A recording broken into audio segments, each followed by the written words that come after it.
પટેલ। હવે જોઈએ અગત્યના સમાચાર। આજે દાહોદ જિલ્લા કલેક્ટરને કોંગ્રેસ સમિતિ દ્વારા આવેદનપત્ર આપવામાં આવ્યું। ગુજરાતના અનેક જિલ્લાઓમાં જે સ્માર્ટ મીટરની હાલમાં બોલ ચાલી રહ્યા છે, જેના વિરોધ પણ સખત થઈ રહ્યા છે, જેના અનુલક્ષી અમારા દાહોદ જિલ્લાના આ સ્માર્ટ મીટર ન લાગે તેના માટે આવેદનપત્ર આપવામાં આવ્યું।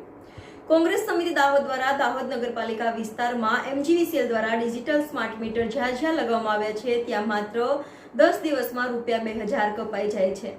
જો સરકાર આવું કરશે તો લોકોને આર્થિક મોટી મુશ્કેલીનો સામનો કરવો પડશે અને જો બેલેન્સ ન હોય તો તાત્કાલિક વીજ કનેક્શન કપાઈ જાય છે। માટે ડિજિટલ સ્માર્ટ મીટર કોઈ પણ જગ્યાએ કોઈ પણ ઘરે લગાવવા ન જોઈએ, કેમ કે અન્ય રાજ્યમાં મફત વીજળી અપાય છે તો આપણા રાજ્યમાં મફત વીજળી કેમ નહીં, કે 40 પૈસા કે ₹1 યુનિટ કેમ નહીં। જો આમ કરવામાં આવશે તો ગરીબ પરિવાર અને પછાત પરિવાર વીજળી વગરના થઈ જશે, એવો ઘાટ થશે। સરકાર વિવિધ ઉત્સવમાં રંગારંગ કાર્યક્રમો કરે છે અને કરોડોના ખર્ચાઓ કરે છે। પ્રજા બધું હવે જાણીતી થઈ ગઈ છે। ગરીબ પરિવાર પાસે કામ ધંધા તથા રોજીરોટી અને બેરોજગારીની સંખ્યા દિવસે દિવસે વધતી જાય છે।